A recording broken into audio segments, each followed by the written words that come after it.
Ay isang bayad na pagsasahimpapawid.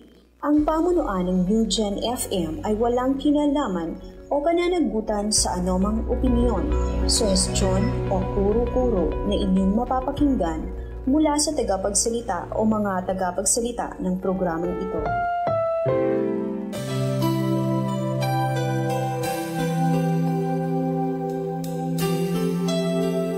Inihahandog ng United Pentecostal Church Bulan ang programang Si Jesus ang Buhay na Pag-asa. Pakinggan at subaybayan ang mga aral ng Diyos na magdadala sa atin sa katotohanan, espiritual na kalayaan, pag-asa at buhay na walang hanggan. Mapapakinggan tuwing araw ng Lunes hanggang Linggo sa ganap na alas 5 ng umaga dito lamang sa New Gen FM, hosted by Pastor Randy Rosari. Si Jesus ang Buhay na Pag-asa. Times of refreshing, here in your presence, no greater blessing than being with you. Tayo po ay nasa mabuting kalagayan at tayo po ay magsama-sama sa pag-aral ng salita po ng ating pong Panginoon. Amen. At sa lahat ng kapatiran ng United Pentecostal Church Bulan, isang mapagpalang umaga po sa bawat kay Nanay Leonor na patuloy din masigasig na naglilingkod sa ating Panginoon. Patuloy kayong i-bless ng ating Panginoon sa inyong journey sa paglilingkod sa ating Panginoon. Praise the Lord. At ganun din po, isang mapagpalang umaga sa mga kapatid natin dyan sa barangay Managanaga, sa Madrona family, at ganoon din sa Abanyo family, ganoon din sa Zone 7 sa ating kapatid dyan na si Brother Miliardo at si Brother Jason, ganoon din sa JP Laurel ng patuloy na nakikinig sa programang ito, ang family ni Brother Erwin Abiwela, sila Nanay Tiring, patuloy po kayong i-encourage at pagpalain ng ating Panginoon sa pamamagitan ng kanyang mga banal na salita. Praise the Lord. At sa lahat po ng sumusubaybay sa programang ito, magpatuloy lamang po tayo sa pakikinig upang patuloy po tayong mabusog ng salita ng ating Panginoon spiritually at patuloy po tayong mapalakas sa ating mga pakikinig sa kanyang banal na salita. Sa Diyos po lahat ng kapurihan. Amen. Praise God. Salamat sa ating Panginoon. At binabati rin natin ang isang mapagpalang umaga si Sister Annalyn Lintad. Amen. She is watching right now from Kuwait. Amen. So maraming salamat sa ating Panginoon. Naway kayo po ay nasa mabuting kalagayan, kay Brother Andy Orozco at kay Sister Lani Julian at kay Sister Marlene Gulyoso.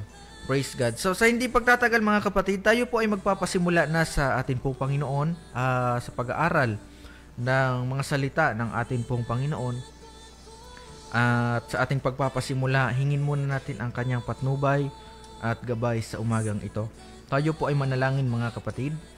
Dakilang Diyos na makapangyarihan sa lahat, salamat po sa mga kagalingan na patuloy mong ipinagkaloob sa amin. Bagamat marami ang dumanas ng trangkaso, Panginoon, pero ikaw ang Diyos na nagbigay ng kagalingan sa bawat isa sa amin, Panginoon. At dalangin namin sa aming pagngangaral ng salita ng Diyos, salita mo, Panginoon, ay naway buksan mo ang puso ng bawat isang nakikinig ngayon, at isang tabi mo anumang prinsipyong makatao, Panginoon. At dalangin namin na gawin mong pagpapala ang mga salita mo sa sino mang nakakaranas, Panginoon, ng mga pagsubok, suliranin ngayong umaga. Ikaw ang Diyos na mahayag, ikaw lamang ang Diyos na maluwalhati. Basbasan mo, Panginoon, ang iyong mga lingkod na gagamitin, sapagkat sa ganang aming sarili wala po kaming magagawa kung gagawin namin ito sa sarili naming kalooban. Amen. At tayo po ay magpapasimula na sa atin pong pangangaral at pag-aaral ng salita po ng atin pong Panginoon. Good morning po kay Sister Army at kay Sister Beth Angeles. Praise God. So, tayo po ay magpapasimula na sa ating pong pangangaral ng salita ng Diyos. At kung kayo po ay mayroong mga banal na kasulatan, ay magsipagbukas po kayo dito po sa aklat ng 1 Kings chapter 19 verse 4, mga kapatid. At ang title ng ating pag-aaralan ngayon ay ang lugar ng kapahingahan, mga kapatid, our resting place. Amen. So, praise God. Sa 1 Kings chapter 19 verse 4, mga kapatid, ganito po ang sinasabi ng banal na kasulatan. Ngunit siya'y lumakad ng paglalakbay na isang araw sa ilang at naparoon, at umupo sa ilalim ng isang punong kahoy na inebro, at siya'y humiling sa ganang kanya na siya'y mamatay sana, at nagsabi, "Sukat na, ngayon o Panginoon, kunin mo ang aking buhay, sapagkat hindi ako mabuti kaysa aking mga magulang." Praise God. So, salamat sa ating Panginoon. Sabi sa 1 Kings chapter 19 verse 4, mga kapatid, ngunit siya'y lumakad ng paglalakbay na isang araw sa ilang at naparoon, at umupo sa ilalim ng isang punong kahoy na inebro, at siya'y humiling sa ganang kanya na siya'y mamatay sana, at nagsabi, "Sukat na ngayon o Panginoon, kunin mo ang aking buhay, sapagkat hindi ako mabuti kaysa aking mga magulang." Pagpalain ng Panginoon ang kanyang banal na salita. Amen. Sa talatang ating binasa, mga kapatid, ito po ay isang tagpo sa istorya ni Elijah. Amen. Sa mga mahilig magbasa ng Bible, mga kapatid, at sa mga madalas makinig ng mga salita ng ating pong Panginoon, madalas na itapik itong si Elijah, mga kapatid. Amen. Kilala si Elijah bilang isang prophet, isang propeta, mga kapatid, at lingkod ng ating pong Panginoon. Amen. Ngunit sa kabila ng kanyang pagiging malapit sa Diyos, amen, sa kabila ng kanyang pagiging lingkod ng ating pong Panginoon, dumating din sa punto ng kanyang buhay na siya ay nakaranas ng panghihina spiritual, mga kapatid. Or nakaranas siya ng spiritual dryness. Nakaranas siya ng mga panghihina sa kanyang spiritual, mga kapatid. Or dumating din sa punto ng buhay ni Elijah na siya ay pinanghinaan ng loob, mga kapatid. Although he is a prophet, siya ay lingkod ng ating pong Panginoon, dumating din sa punto ng buhay ni Elijah na nagkaroon siya ng panghihina ng loob, mga kapatid. Dahil sa mga panguusig, amen, pagsubok na kanyang nararanasan, mga kapatid. Amen. At dahil sa panguusig sa kanya ni Jezebel, mga kapatid. Amen. Mga pagsubok na kanyang pinagdadaanan. And maaring ganun din ang nararanasan ng bawat isa sa atin, mga kapatid, ngayong umaga. O marahil ganun din yung nararanasan ng bawat tagapakinig natin ngayong umaga, mga kapatid, at sa lahat ng sumusubaybay sa programang ito. Maaring kagaya rin tayo ng nararanasan ni Elijah na dumaranas na rin siya ng kapaguran sa buhay. At kanina sa binasa natin, mga kapatid, ang sabi dito, humiling si Elijah na sa ganang kanya na siya'y mamatay sana. At nagsabi, "Sukat na ngayon o Panginoon, kunin mo ang aking buhay, sapagkat hindi ako mabuti kaysa aking mga magulang." So, nagkaroon ng discouragement si Elijah, mga kapatid.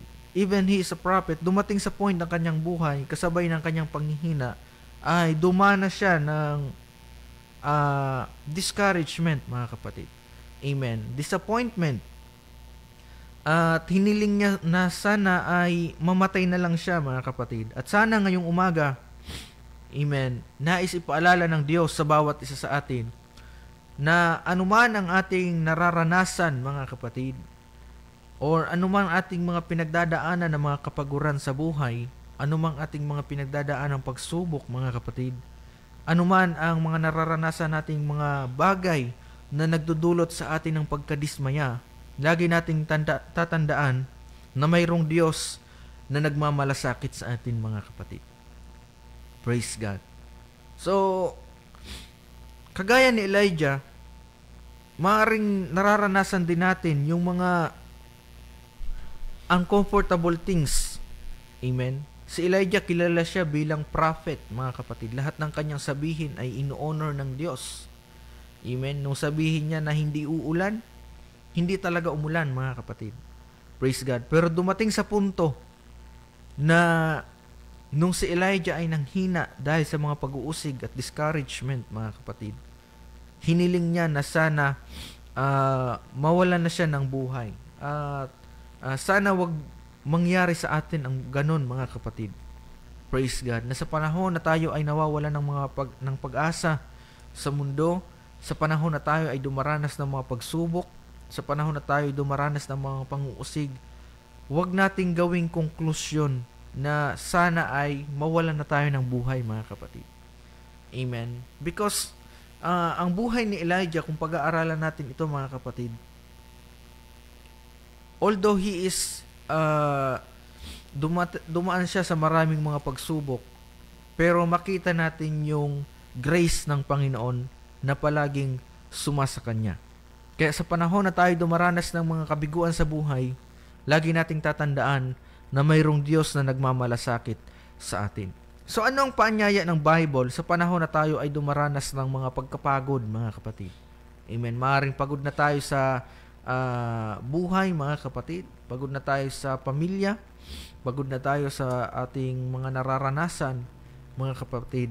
At gusto na nating sumuko. Amen. So mayroong paanyaya ang Bible sa bawat isa sa atin, mga kapatid. Anong sinasabi ng Matthew chapter 11 verse 28? Ganito po ang sinasabi ng Biblia.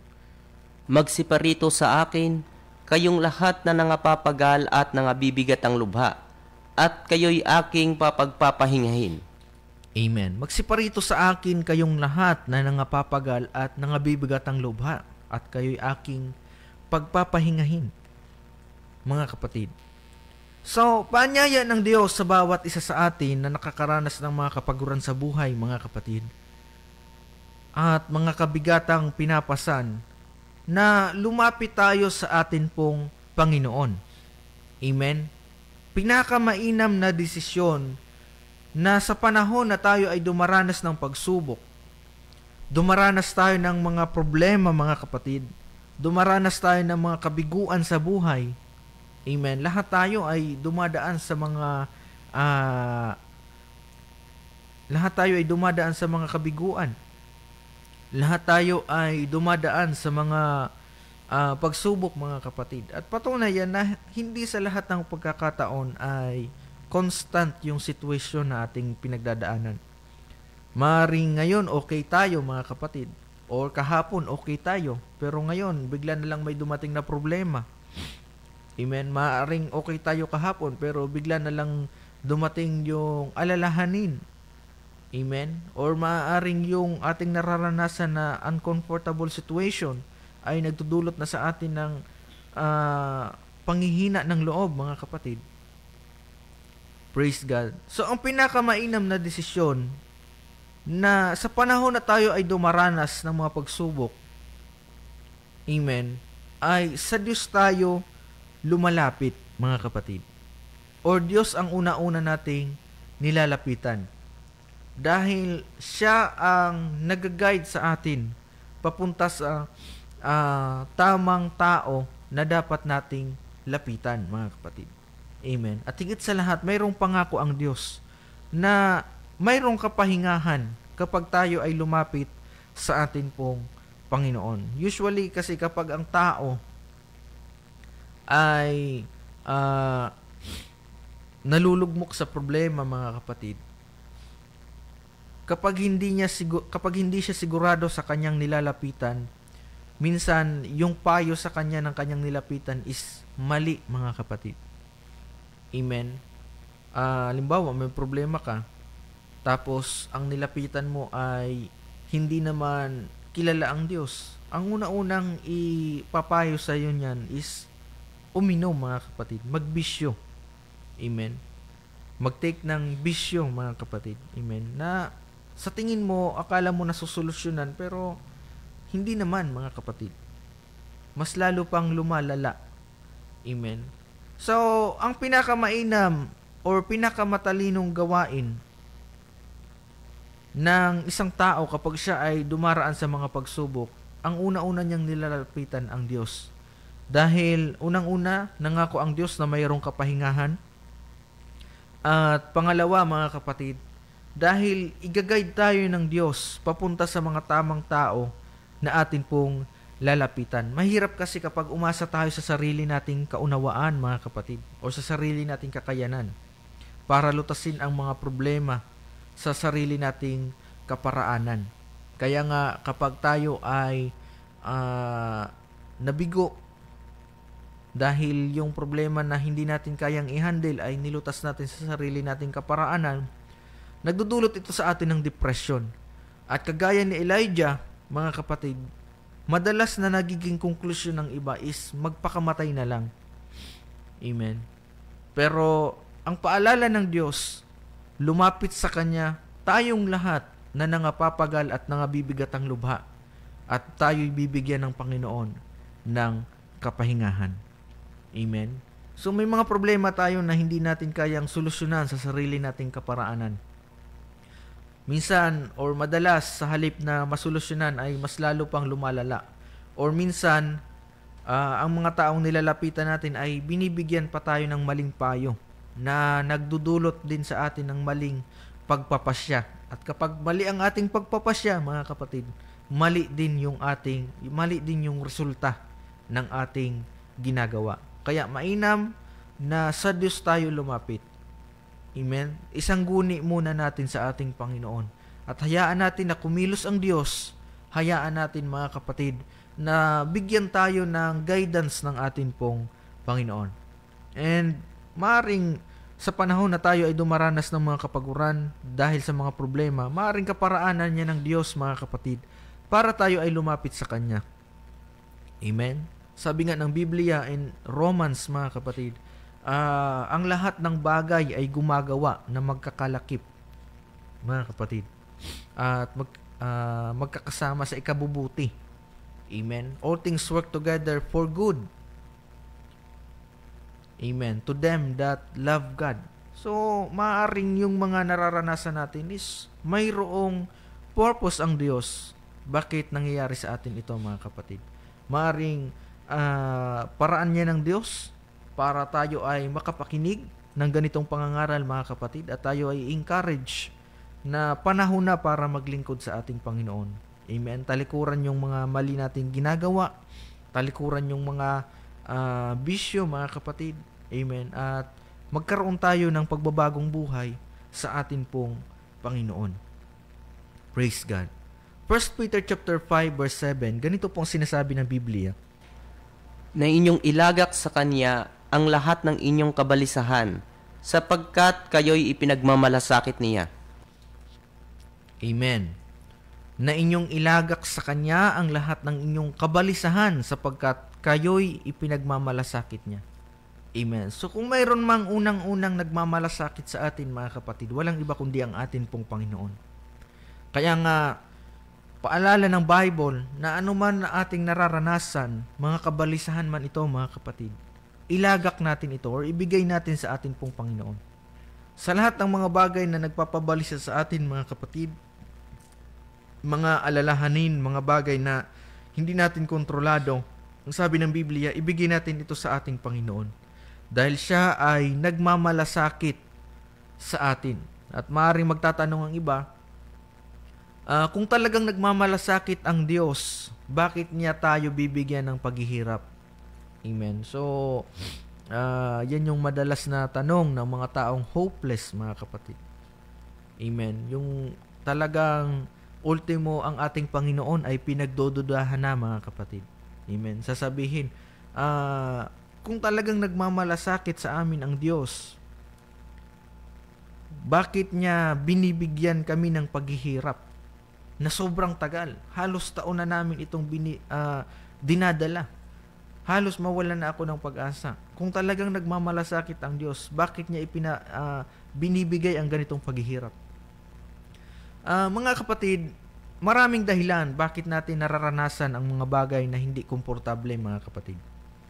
Amen. Unang-una, ito ay sumpa na buhat pa sa ating mga ninuno. At ito ay napasa from generation to generation. Kaya nga ang makakabreak lang ng course mga kapatid, ay kung tayo ay maglilingkod sa ating Panginoon. Ang makakabasag lang ng sumpa, mga kapatid, na mula sa ating mga ninuno ay kung tayo ay maglilingkod sa ating Panginoon.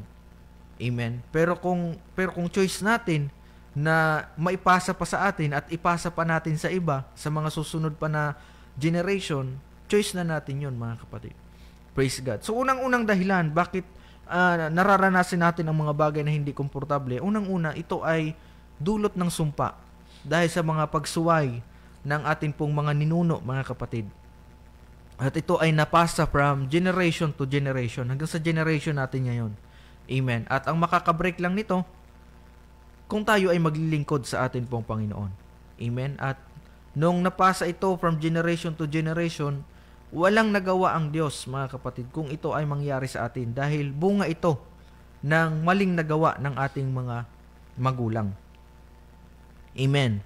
Sunod, or pangalawa, mga kapatid, yung mga uncomfortable situation or yung mga kapaguran na ating nararanasan or nararanasan natin ngayon, mga kapatid, ay maaaring bunga rin ng maling desisyon natin sa nakaraan.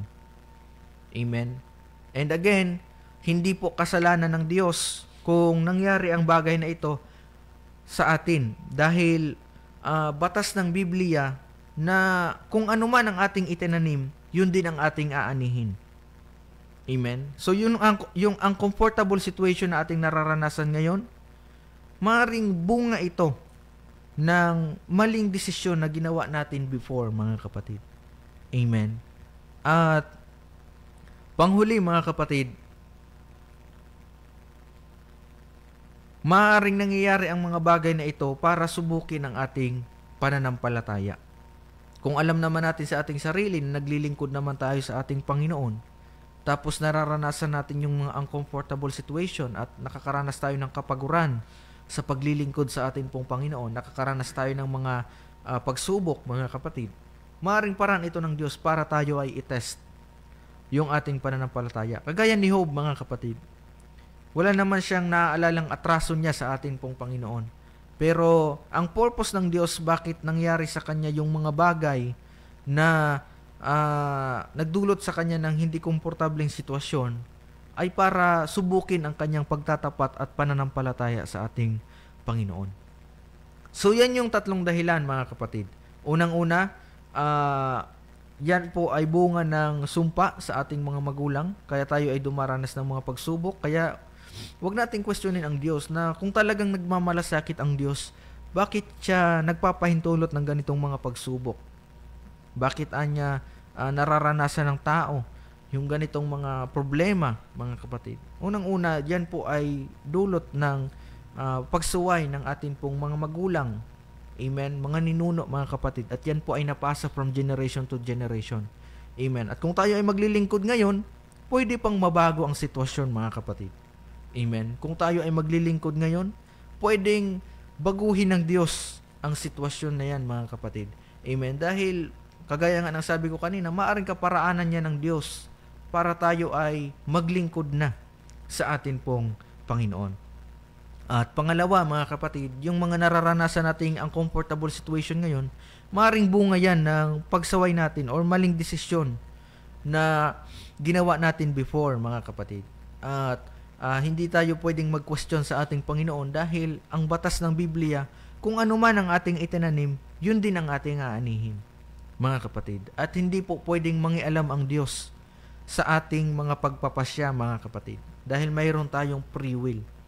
Kaya kung ano man ang ating itinanim, yun din ang ating aanihin, mga kapatid. Ang tanging magagawa lang ng ating Panginoon is magpaalala sa pamamagitan ng kanyang banal na salita at sumaway, mga kapatid, sa pamamagitan ng kanyang pangangaral. At pangatlo, bakit nangyayari sa atin ito? Maaaring sinusubok tayo sa ating pananampalataya, mga kapatid. Ngunit alinman dyan sa tatlo ang maging dahilan, utos ng Biblia na sa panahon na tayo ay humaharap sa kabalisahan ng buhay, mga kapatid, sa mga kapaguran sa buhay, sa mga pagsubok, mga kapatid, amen, ibigay natin ito sa atin pong Panginoon sapagkat siyang nagmamalasakit sa atin. Alin man sa tatlo yung maging dahilan, mga kapatid, handa tayong tanggapin, handang tanggapin ng ating Panginoon yung ating mga kabalisahan kung tayo ay lalapit sa Kanya ng mayroong bagbag na puso, mga kapatid. Purihin po ang pangalan ng ating Panginoon. Matthew 6 verse 27, mga kapatid, ganito pong sinasabi ng Biblia. At alin sa inyo ang sa pagkabalisa ay makapagdaragdag ng isang siko sa sukat ng kanyang buhay? Amen. At alin sa inyo na sa pagkabalisa ay makapagdaragdag ng isang siko sa sukat ng kanyang buhay? Amen. So, kumbaga, may maidudulot ba sa ating mabuti ang pagkabalisa, mga kapatid? Amen. Sabi ng ating Panginoon, makapagdaragdag baga ito ng isang siko. Or kung i-convert natin ngayon, mga kapatid, ay makakapagdaragdag baga ito ng ilang haba sa ating mga buhay, mga kapatid.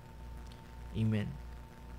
Alin sa inyo na sa pagkabalisa ay makapagdaragdag ng isang siko sa sukat ng kanyang buhay? Amen. So kung patuloy tayong mananahan sa pagkabalisa, mga kapatid, at aalalahanin ang mga bagay na tanging Diyos lang ang may kakayanan na ayusin, hindi ito makapagdaragdag o makapagpapahaba ng buhay natin, mga kapatid. Sa halip, mas binabawasan nito ang buhay natin. Biblikal pala yan, mga kapatid, na kapag ang tao ay madalas na namumroblema, amen, hindi ito nakakapagpadagdag ng mga taon sa kanyang buhay. Sa halip, nakapagpapabawas pala ito, mga kapatid. Totoo naman yan sa mga sitwasyon, sa mga ilang sitwasyon na ating nakita, mga kapatid, na dahil sa kakaisip ng kanyang problema ay doon na siya na nalagutan ng hininga, mga kapatid. Amen. Hindi na makatulog hanggang sa nagka-problema na sa kanyang kalusugan. Amen. So, kaya paalala ng Bible na anumang ating kabalisahan ay ilagak natin sa atin pong Panginoon. Amen. Dahil siya ay nagmamalasakit sa atin. At sabi ng Biblia, makapagdaragdag baga ng isang sikong buhay ang ating mga pagkabalisa, mga kapatid. Amen. So kung patuloy tayong mananahan sa ating mga problema, kung patuloy nating iisipin ang ating mga pagkabalisa, mga problema, mga kapatid, mga kapaguran, amen, at kapag tayo ay dumaranas ng mga pagkapagod sa ating paglilingkod sa buhay, mga kapatid, at hindi natin ito sinangguni sa ating Panginoon, hindi po ito makapagdaragdag sa ating buhay, bagkus ito po ay makapagpapabawas lalo. Amen. Baka hindi na tayo tumanda niyan, mga kapatid. Amen. So, yan po ay utos ng Biblia na alin man sa atin na sa pagkabalisa, makapagdaragdag baga ito ng isang siko sa ating mga buhay. Kaya ilapit natin ito sa ating Panginoon. Lumapit tayo sa Kanya, mga kapatid, sa panahon na tayo napapagal, sapagkat sa ating Panginoon mayroon pong kapahingahan. At sa panahon na ating pagkabalisa, ang Diyos ang nagmamalasakit sa atin. Praise God. Matthew 6 verse 33 to 34, ganito pong sinasabi ng Biblia. Datapwat hanapin muna ninyo ang kanyang kaharian at ang kanyang katwiran, at ang lahat ng mga bagay na ito ay pawang idaragdag sa inyo. Kaya't huwag ninyong ikabalisa ang sa araw ng bukas, sapagkat ang araw ng bukas ay mababalisa sa kanyang sarili. Sukat na sa kaarawan ang kanyang kasamaan. Amen. Praise God. Matthew 6 verse 33 to 34, mga kapatid. Datapwat hanapin muna ninyo ang kanyang kaharian at ang kanyang katwiran, at ang lahat ng mga bagay na ito ay pawang idaragdag sa inyo. Kaya't huwag ninyong ikabalisa ang sa araw ng bukas, sapagkat ang araw ng bukas ay mababalisa sa kanyang sarili. Sukat na sa kaarawan ng kanyang kasamaan. So mayroon ngang kasabihan, hayaan mo na ang problema ang mamroblema sa kanyang sarili, mga kapatid. So, unahin nating paglingkuran ang Diyos ngayong umaga, mga kapatid.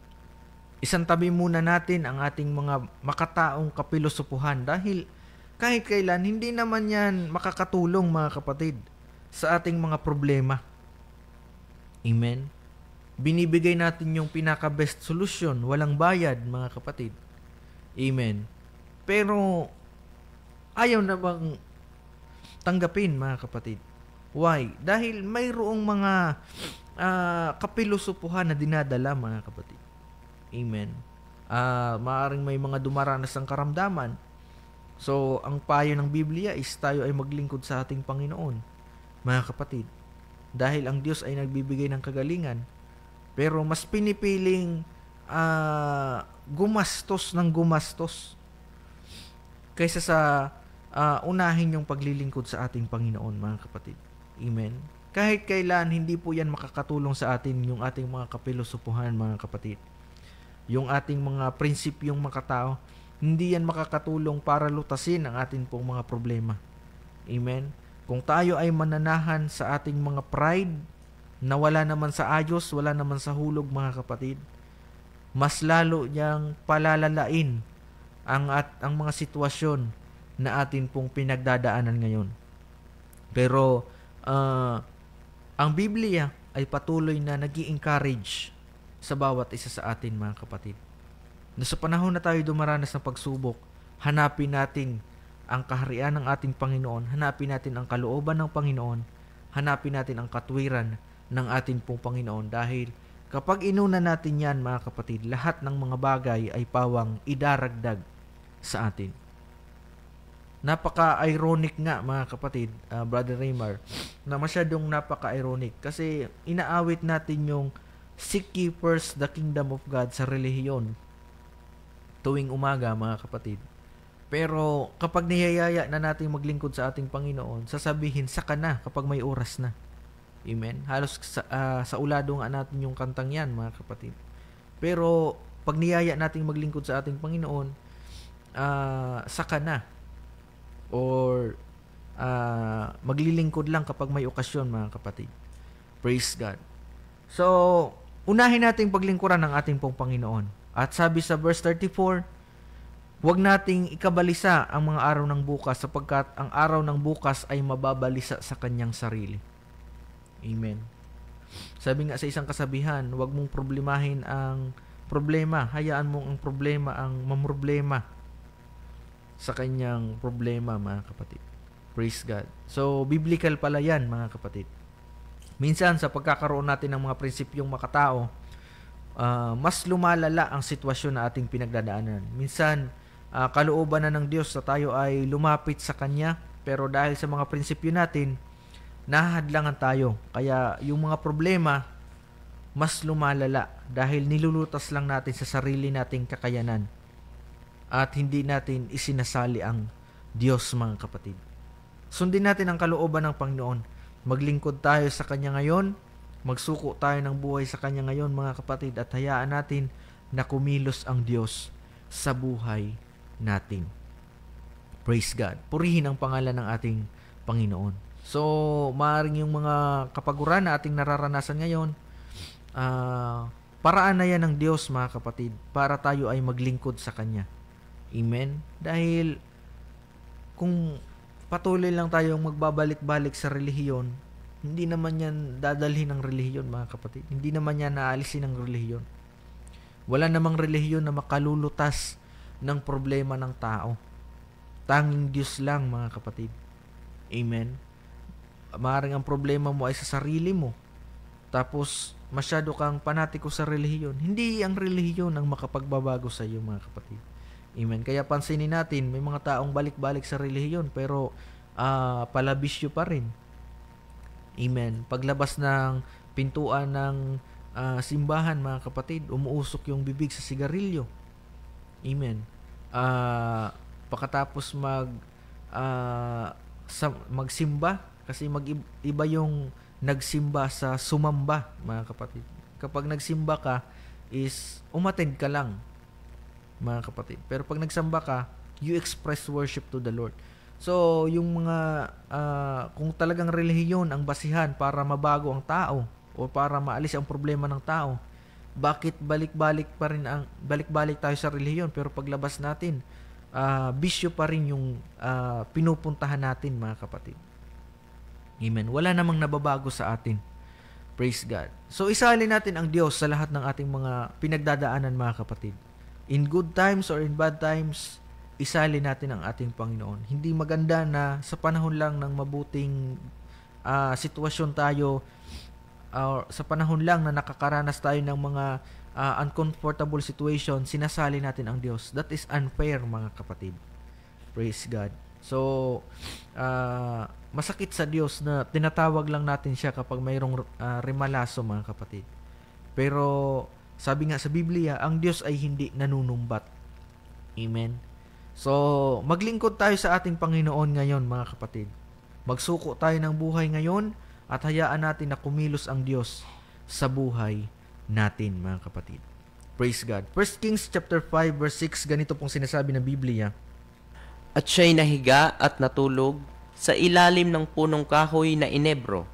At narito, kinalabit siya ng isang anghel at sinabi sa kanya, "Ikaw ay gumising at kumain."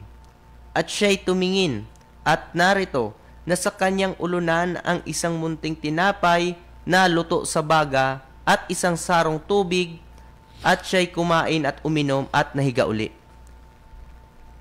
Amen. Praise God. At siya'y nahiga. So, ito, mga kapatid, after ni Elijah, panghinaan ng loob, at kanina sa verse 4, binasa natin na hiniling niya na sana siya ay mamatay na lang dahil sa mga pagsubok na kanyang nararanasan, mga kapatid. At dumating sa punto na siya'y nahiga at natulog sa ilalim ng punong inebro. At narito, kinalabit siya ng isang anghel at sinabi sa kanya, "Ikaw ay gumising at kumain."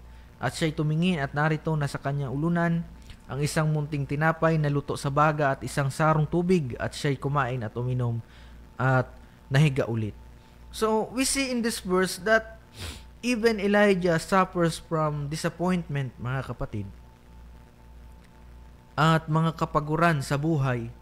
Makita natin ang biyaya ng Diyos, ang pag-comfort ng ating Panginoon kay Elijah, mga kapatid, or kay Elias.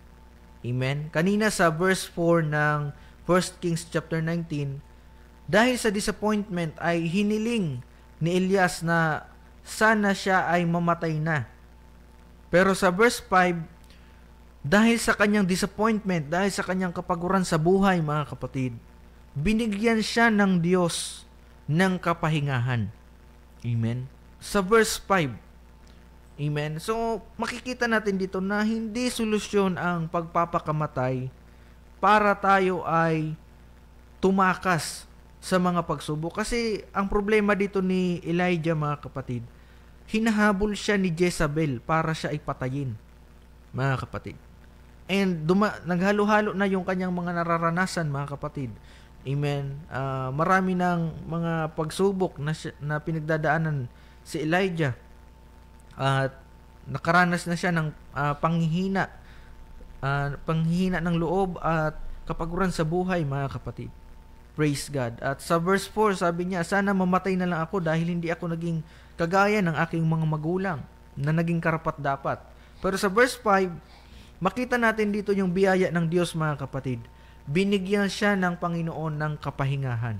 Siya ay natulog sa puno ng inebro. Amen. At ang inebro dito ay sumisimbolo, mga kapatid, sa atin pong Panginoon. Amen. Na sa panahon na tayo ay dumaranas ng kapaguran sa buhay, amen, mas mainam na tayo ay magpahinga sa atin pong Panginoon. Sa presensya ng ating Panginoon, sa kalooban ng ating Panginoon, mga kapatid. Amen. Binigyan siya ng Diyos ng kapahingahan. Siya ay natulog sa puno ng inebro at nang dumating ang anghel ng Panginoon, inutusan siya nito na kumain, and then pagtingin niya sa kanyang ulunan, mayroon ng tinapay na luto sa baga at tubig. Ibig sabihin, aside sa kapahingahan na binigay ng Diyos kay Elias, mayroon ding kalakasan na ibinigay ang Panginoon. Mga kapatid, makikita natin dito yung complete package. Amen. Na once na kumilos ang Diyos sa buhay ng isang tao, hindi niya ito binibitin, mga kapatid. Alam ng Diyos ang mga pangangailangan natin. Amen. Kaya sa panahon na tayo ay nakakaranas ng mga kapagalan, mga kapatid, luwapit po tayo sa atin pong Panginoon. Kagaya ni Elijah, mga kapatid. Amen. After niyang magkaroon ng kapaguran, mga kapatid, kung babasahin natin ang 1 Kings chapter 19 verse 4, nanalangin siya sa Panginoon. Sabi niya, kunin mo ang aking buhay sapagkat hindi ako mabuti kaysa aking mga magulang. And then, dininig yun ng Diyos, mga kapatid. Amen. At siya ay binigyan ng kapahingahan. Siya ay natulog sa puno ng inebro. And maya-maya dumating ang anghel, mga kapatid. After na mabigyan ng kapahingahan si Elijah, mga kapatid, inutusan siya ng anghel na siya ay kumain, mga kapatid. So, sinisimbolo ito ng kalakasan, mga kapatid, na once na tayo ay tumawag sa ating Panginoon, mayroong kapahingahan at mayroong kalakasan na ibinibigay ang atin pong Panginoon. Amen. So, that's the benefits kapag tayo ay lumalapit at kapag tayo ay humaharap sa mga kapaguran sa buhay at Diyos ang ating sinasandalan. Unang-una, nakakasumpong tayo ng kapahingahan, ng comfort, at ng kalakasan, mga kapatid. Praise God. Mahirap kapag tayo ay naghahanap ng comfort dito sa mundo, mga kapatid. Amen. Dahil akala natin safe tayo, comfortable tayo, pero mayroon palang danger, mga kapatid. Praise God. So, once na tayo ay lumapit sa ating Panginoon, siya ang nagbibigay ng kapahingahan, ng comfort, mga kapatid, at ng kalakasan. 1 Kings chapter 19 verse 7, last verse na ating babasahin. Ganito po ang ating mababasa, mga kapatid. Ano ang sinabi ng anghel kay Elijah after siyang pagpahingahin, after siyang i-comfort at bigyan ng kalakasan, mga kapatid? Ganito po ang sinasabi ng Biblia. At ang anghel ng Panginoon ay nagbalik na ikalawa, at kinalabit siya, at sinabi, ikaw ay bumangon at kumain, sapagkat ang paglalakbay ay totoong malayo sa iyong sa ganang iyo. Amen. At ang anghel ng Panginoon ay nagbalik na ikalawa at kinalabit siya, at sinabi, ikaw ay bumangon at kumain, sapagkat ang paglalakbay ay totoong malayo sa ganang iyo. Amen. So, malayo pa ang ating mararating, mga kapatid. Praise God. Sa panahon na tayo ay dumaranas ng mga pagsubok, mga kapaguran, amen, lagi nating tandaan na ilagak natin yan sa ating Panginoon sapagkat siya ay nagbibigay ng kalakasan na tayo ay magpatuloy. Bakit? Ang sabi ng anghel ng Panginoon kay Elijah, sapagkat ang paglalakbay ay totoong malayo sa ganang iyo. Amen. So malayo pa ang ating paglalakbay dito sa buhay na ito, mga kapatid. Marami pa tayong mararanasan. Marami pa tayong mga pagdadaanan, mga kapatid. Amen. Kaya tayo ay bumangon, sabi nga ng anghel ng Panginoon kay Elijah, nang magbalik, mga kapatid, sa ikalawang beses, sabi niya, ikaw ay bumangon at kumain sapagkat ang paglalakbay ay totoong malayo. Amen. So malayo pa ang ating mararating, mga kapatid. Malayo pa ang ating may encounter. Marami pa tayong mga bagay na may encounter or mga sitwasyon na may encounter sa buhay na ito, mga kapatid.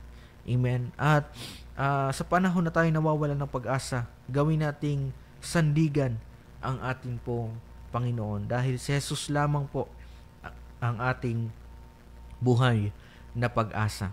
Praise God. So, yan lamang po ang ating maipaglilingkod ngayong umaga.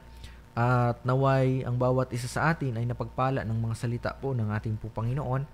At sa ating pong pagtatapos, tayo po ay manalangin sa ating pong Panginoon para siya ay pasalamatan.